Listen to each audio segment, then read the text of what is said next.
Why do high achievers attract emotionally unavailable people? Have you ever noticed something seriously that high achievers have that tendency to attract emotionally unavailable people? Some of the most capable and successful people, and they're so responsible, but they find themselves completely buried in relationships where they're the person who's always fixing and repairing everything. It is that whole rescue me mentality. If you ever remember the TV show Rescue Me, where they're trying to come to the rescue, to be the fixer, the constant giver, understanding, waiting, and all the other person does is their own thing. You are the one that is on time for dinner and they're late all the time. You communicate, you support them as best as you can, you carry around all that emotion on the inside, but somehow, some way, in some shape or form, you end up feeling alone. Why does this even happen? Why do people who are so competent in life struggle to have an emotionally fulfilling and comfortable relationship? The answer is not because you're lacking something. There's no deficit here. There's no weakness here. It's your greatest strength to be a high achiever and to be a person who solves problems. Here's the deal. Your greatest strength can be your biggest blind spot. Every human being has a blind spot and an aversion. An aversion is what you push away, and a blind spot is what you can't see. It's like a smoke screen. So when we talk about it today, we're going to step into that understanding of competence versus emotion. Just because a person is competent and intelligent doesn't mean they're emotionally intelligent, because you're dealing with anxious people or avoidant dynamics at best, because you're trying to fix or trying to repair. And what happens is you fall into what we call the rescuer pattern. High achievers are rewarded when they repair things, when they fix things, for solving problems. So when you try to solve your partner's problems, you feel rewarded. You get a little dopamine hit going on. And in business, it's what makes you responsible. That's your ability to take responsibility. It makes you successful as a result. But in life, they become like everyone else that you actually depend on. There is a hidden danger to this whole entire thing. Sometimes that very mindset follows you into relationships that you're trying to repair and fix everything. So instead of asking, is this person available emotionally for me? They ask, how can I help this person?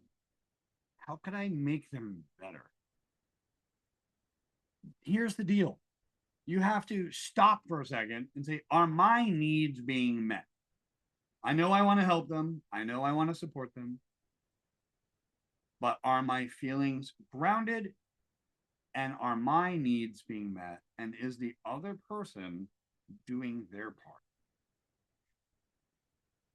Instead, if you ask the mindset, if you ask the question in your head, what does this person need from me? You'll always be looking to solve and fulfill that problem.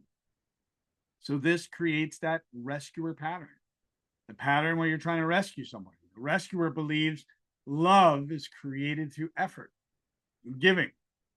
That's what happens. If I support enough, they'll love me.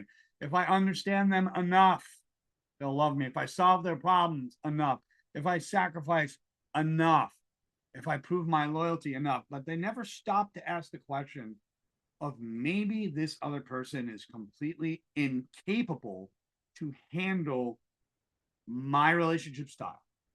And maybe that other person doesn't really see things in the same way that you do. So you have to think like, wow, how does that impact everything?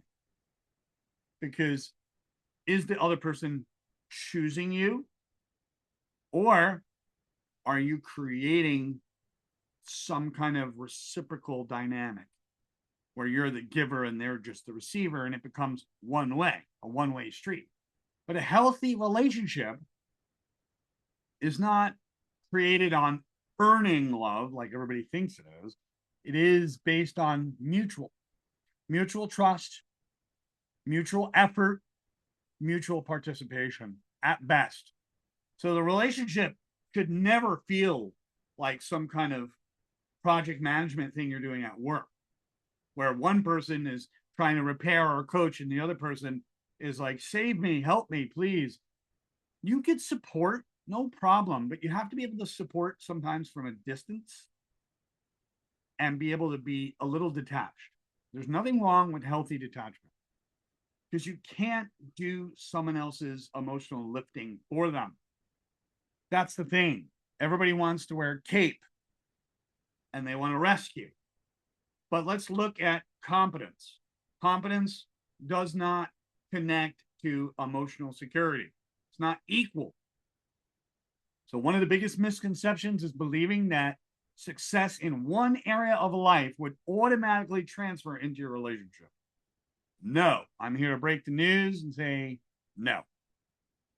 A person could be extremely intelligent, intellectually speaking, not necessarily emotionally intelligent, maybe not even relationally intelligent.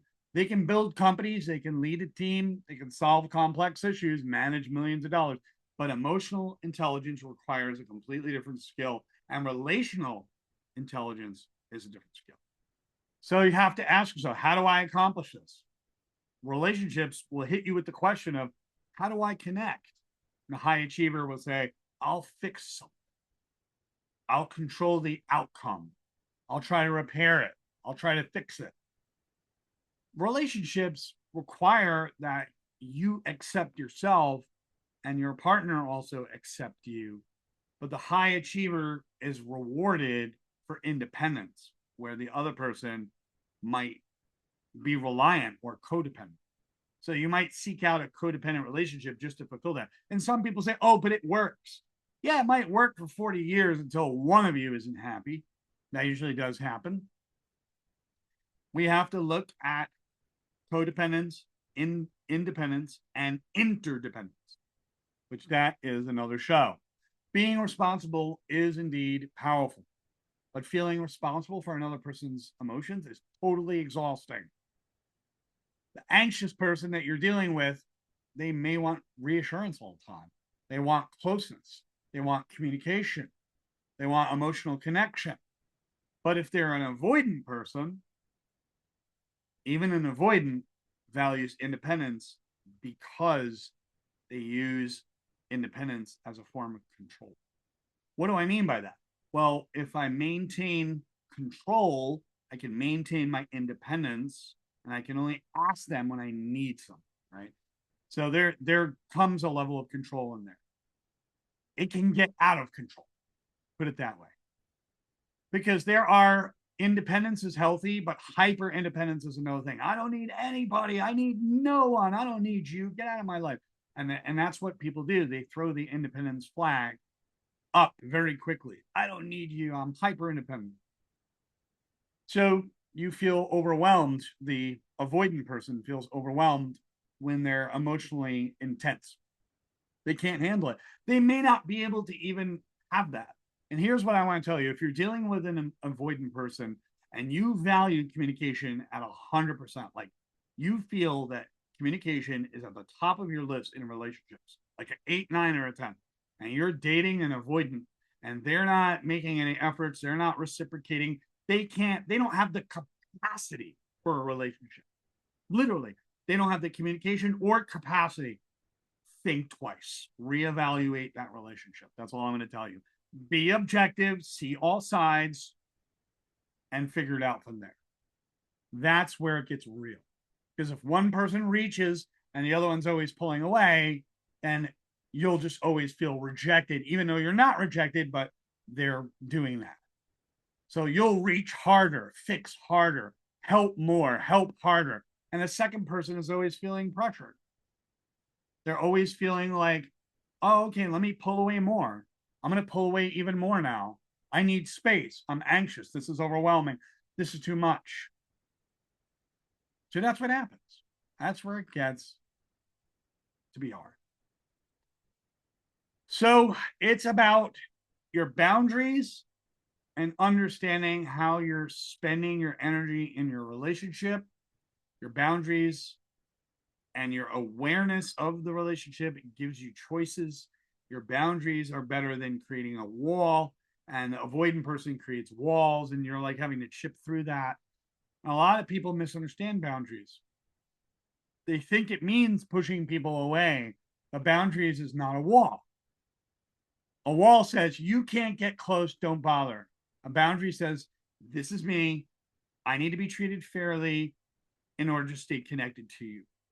That's when you know a person has a capacity to be with you. Is they say, I need to be treated in this way, but I still want to remain connected to you. That is healthy. That breaks past the avoidant behavior. Because the wall comes from fear, but a boundary is built from respect. If you want to make better boundaries in your relationship, it's the who, what, where, when, and how. Who is the relationship with, or who's the boundary with? What is the boundary around? Where in your life is the boundary happening, or where in their life is the boundary happening? Why do we need this boundary? And how is this boundary going to look, let's say, in a few months when you decide to put it out there? That's all I'm going to say. Please don't let go of who you are. Don't hand over your relationship capacity to someone who doesn't value you. Have a great day. See you in the next episode. Mario Leone, Voices of Victory, signing off.